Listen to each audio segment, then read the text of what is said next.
જય માતાજી મિત્રો, કેમ છો બધા? હવે અત્યારે એસઆઈઆરને આપણે ચૂંટણી પંચ એક આખું ચૂંટણી લિસ્ટ એને અપગ્રેડ કરી રહી છે. તો એમાં એવી પ્રક્રિયા છે કે કોઈ વ્યક્તિના બે જગ્યાએ નામ હાલતા હોય. દાખલા તરીકે કે મારું નામ ગામડામાં પણ હોય અને હું સુરત કામ કરતો હતો ત્યાં પણ મારું નામ હાલતું હોય.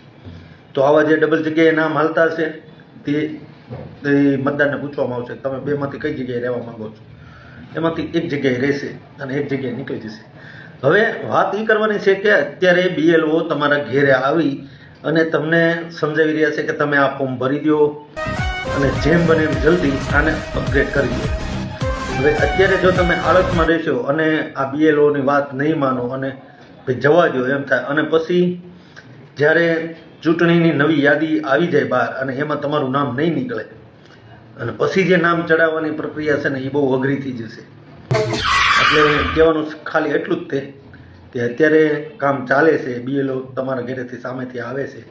તો જેમ બને એમ જલ્દીથી ફોર્મ અપગ્રેડ કરી અને BLOને સોંપી દેજો, જેથી કરી અને નવી યાદીમાં તમારું નામ આવી જાય.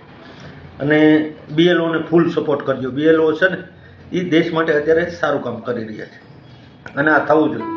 અને મેન તો આપણે ભારતના નાગરિક છીએ કે નથી એ પુરવાર ચૂંટણી પંચમાં તમારું નામ હોય ને ત્યારે જ થાય છે. જો તમારું નામ ચૂંટણી પંચમાં નહીં ચડે અત્યારે તો નહીં મત દેવા જાય. ઘણા તો એવી વાતો કરતા હોય છે, પણ એવું નથી. ભવિષ્યમાં તમારા બાળકો કાંઈ નહીં જઈએ કે વિદેશ એને વિઝા કાઢવી હોય તો નહીં મળે, તમારું નામ નહીં હોય તો તમારા બાળકોનું નહીં ચડે. એટલે આ બધું બહુ અઘરું થઈ જવાનું. એટલે ચૂંટણીની અંદર લિસ્ટમાં તમારું નામ તો હોવું જ જોઈએ. એટલે અત્યારે BLO સામેથી તમારા ઘરે આવે છે તો તમે એને ઇગ્નોર કરી અને જે અમારે નથી મત દેવો આવી બધી બેવકૂફીની વાતો કર્યા વગર જેમ બને એમ જલ્દી જાઓ અને તમારું ફોર્મ અપગ્રેડ કરાવી દો, જેથી કરી અને નવી યાદીમાં તમારું નામ આવી જાય. હવે મિત્રો, આપણે YouTube ચેનલની અંદર ઘણા 4,500થી વધારે સબસ્ક્રાઈબર થઈ ગયા છે તમારા બધાના સપોર્ટથી. તો તમે એને સબસ્ક્રાઈબ કરજો અને આ વિડીયોને બને એટલો શેર કરજો. જય હિન્દ, જય માતાજી.